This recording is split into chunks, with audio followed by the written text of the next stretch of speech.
Cette fois, c'est la fin, on se retrouve pour une toute nouvelle vidéo Lego Review. Aujourd'hui, du set 76-280, recommandé pour 10 ans et plus dans la gamme Lego Marvel Spider-Man No Way Home. Sorti donc le 1er janvier 2024, au prix public de 37,99 €.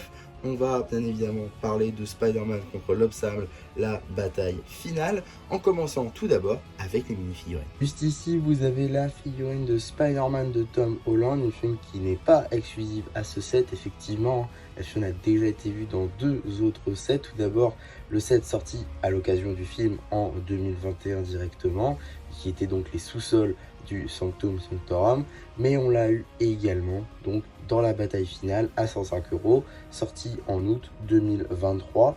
Donc rien de nouveau sur cette mini figurine, néanmoins une figurine assez cool, hein, avec du coup une tête tampographiée avec les yeux comme ceci, un torse vraiment très cool avec les petits détails dorés chromés. Et on a également des jambes en dual molded tampographiées. Les tampographies arrière sont aussi très cool. Terme d'accessoires de Power Blast blanc. Ici vous avez la figurine d'Electro, une figurine qui n'est pas non plus exclusive à ce set, effectivement. On l'a déjà vu dans le set de la bataille finale, donc à 105 €. Même set que tout à l'heure, mais ici avec des éclairs différents. Effectivement, c'est des plus petites pièces. Néanmoins, la figurine en elle-même ne change pas, hein, avec les cheveux qui étaient sortis avec la figurine de Falcon dans la première série de figurines à collectionner Lego Marvel. La tête et les jambes sont tirées du précédent set, tandis que les jambes, elles, sont tirées de la gamme Lego City, mais on notera quand même des petites topographies. On crache pas dessus. Par arrière, on a aussi quelques petites topographies. Néanmoins, pas de seconde expression faciale, les cheveux ne permettant pas de les cacher. Et en mode accessoire, encore et toujours plus d'éclairs. Enfin, dernière mini-figurine de ce set, la plus importante et la plus intéressante, la figurine du lézard qui fait ses débuts chez Lego, donc avec une toute nouvelle version inédite et exclusive évidemment. C'est pour l'instant la seule adaptation du personnage chez Lego, donc c'est plutôt cool de l'avoir dans cette version, et ça permet de compléter tous les méchants qu'on a dans ce film qui est Spider-Man No Way Home. Donc vous l'aurez compris, hein, tête, torse et jambes sont des exclusivités à ce set, la queue étant déjà apparue sur le costume de Triceratops. En tout cas, pour le moule, car effectivement, il me semble qu'il y a des topographies sur cette mini-figurine. Effectivement, sur le costume de Triceratops d'une des dernières séries des figurines à collectionner, il y a des topographies sur la queue, ici totalement absentes, ce qui fait de cette pièce également une exclusivité. On notera les topographies arrière qui sont également présentes et assez bien détaillées. Voilà, maintenant qu'on a fait le tour des mini-figurines, on va pouvoir regarder la construction principale qui donc représente encore une fois une petite structure aux bandes noires, tel qu'on pourrait le retrouver par exemple dans les sets Legends actuels dans la gamme Ninjago par exemple. Donc pour l'exposition, c'est plutôt pas mal. On retrouve un décor similaire à ce qu'on avait dans le set de la bataille finale, avec des échafaudages, avec du sable. Ici, on a quand même une grue supplémentaire, ce qui est plutôt sympa. Pareil, on a un échafaudage qui est comme ceci dans les airs, un peu projeté dans les airs à cause de l'homme sable. Et on a aussi un petit portail de Doctor Strange avec des petites pièces transparentes pour pouvoir y mettre par exemple le lézard ou même Electro, pourquoi pas. On a aussi cette petite toile du coup qui va permettre à Spider-Man de se balancer à travers toute la scène, donc ça c'est plutôt cool. Sur l'échafaudage du bas, on a même un petit extincteur, voilà. Mais évidemment, on va pas tourner 500 000 heures autour du pot, hein. Intérêt de cette construction, c'est évidemment l'homme sable qui est donc juste ici.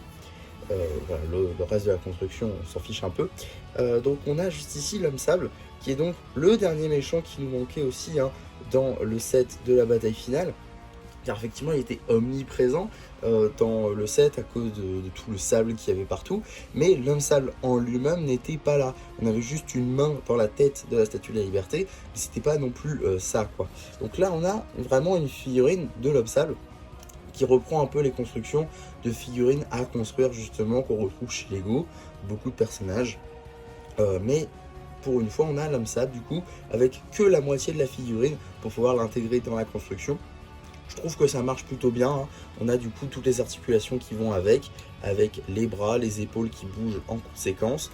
On a aussi au niveau du poignet des articulations, les doigts évidemment articulés aussi, pareil, même construction pour le bras ici, mais une main différente, avec même des stickers sur les doigts, voilà, quelques stickers dans ce set.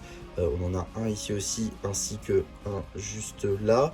Donc voilà, on a quand même 5 stickers en tout dans ce set. Fort heureusement, la tête est orthographiée et ça c'est cool, avec tout le sable, les yeux, etc. C'est plutôt bien pensé. On a du sable un peu qui est en mouvement en fait, parce que c'est un peu bizarre. Vous voyez ici c'est assez lisse et tout, et là c'est un peu dans le vent, comme si le sable bougeait. Donc ça c'est plutôt pas mal. J'aime beaucoup qu'ils aient fait ce détail là. Voilà, majoritairement du coup en sand, pardon, je veux dire en sand yellow, mais oui ça marche aussi, mais c'est plutôt du dark tan. Mais on a aussi quelques tan plutôt, et un peu de gris forcément pour les articulations qui n'ont pas été faites dans d'autres couleurs. Il faudra vraiment avancer là-dessus. Voilà, petit stickers ici, je l'ai dit. La tête évidemment articulée de partout, tout comme ici les doigts articulés du coup. On a également un petit stud pour pouvoir y mettre la figurine de Spider-Man, donc ça c'est plutôt cool. Articulation aussi au niveau des coudes, je ne l'ai pas dit. Donc voilà, on peut évidemment refermer la main comme ceci, voilà, pour avoir un plus gros point. Donc ça c'est aussi plutôt cool je trouve. Et du coup, dans la construction en elle-même, on va avoir un petit trou pour pouvoir y placer du coup notre figurine de Sandman, comme ceci. Alors évidemment, ce set est fait pour fonctionner avec la bataille finale. Néanmoins, le fait d'avoir intégré un socle et pas juste d'avoir fait un set avec des éléments qui iront en plus de la bataille finale, eh bien ça permet de pouvoir le mettre aussi en exposition si vous n'avez pas cette dernière. Et la présence de Spider-Man et d'Electro qui était déjà présent dans le set de base, ça permet quand même d'avoir quelque chose de cohérent, de refaire une scène parmi tant d'autres. Néanmoins, évidemment, il manquera du coup les deux autres Spider-Man ainsi que tous les autres méchants qui seront du coup disponibles dans l'autre set, même si aujourd'hui c'est plus très vrai, puisque vous pouvez donc trouver Tobey Maguire donc, dans ses propres sets de Spider-Man 2, plutôt Spider-Man 3, mais vous pouvez par contre un peu galérer sur la figurine de Andrew pour le coup, et évidemment Doc Ock, bon bah voilà, pareil. Donc finalement, ce set est fait pour fonctionner avec la bataille finale. D'ailleurs, il y a toute une fonctionnalité pour pouvoir l'intégrer. Malheureusement, je ne vais pas pouvoir vous la montrer parce que j'ai déjà modifié mon set. J'ai plus mon set original. Je ne vais plus pouvoir vous montrer cette fonctionnalité. Mais en gros, ce qu'il faut comprendre, c'est que Sandman doit aller dans la tête de la Statue de la Liberté. Voilà, vous allez retirer la partie au-dessus, pouvoir l'intégrer directement dans la tête. Et donc vous aurez Sandman, et après vous pourrez intégrer les autres éléments un petit peu comme ça vous chante sur votre diorama, et donc vous aurez la bataille finale de Spider-Man No Way Home comme ceci. Donc voilà, évidemment, moi j'ai un petit mock qui est prévu. Il me manquait justement ce set pour pouvoir vous le présenter comme il se doit. Donc je suis très content d'avoir pu mettre la main dessus. Et donc je vais pouvoir vous faire la vidéo sur ce mock là. Je sais pas trop quand ça va arriver. Je sais même pas quand cette vidéo là va sortir. C'est pour vous dire. Donc voilà, je vous donne pas de date, mais sachez que ça arrivera, c'est sûr et certain. Donc voilà pour ma review de ce set. J'espère que ça vous aura plu. Surtout n'hésitez pas à me le dire en commentaire. N'hésitez pas non plus à liker la vidéo, à vous abonner, à partager. Et moi c'était MC qui espère que ça vous aura plu, qui vous dit bye bye.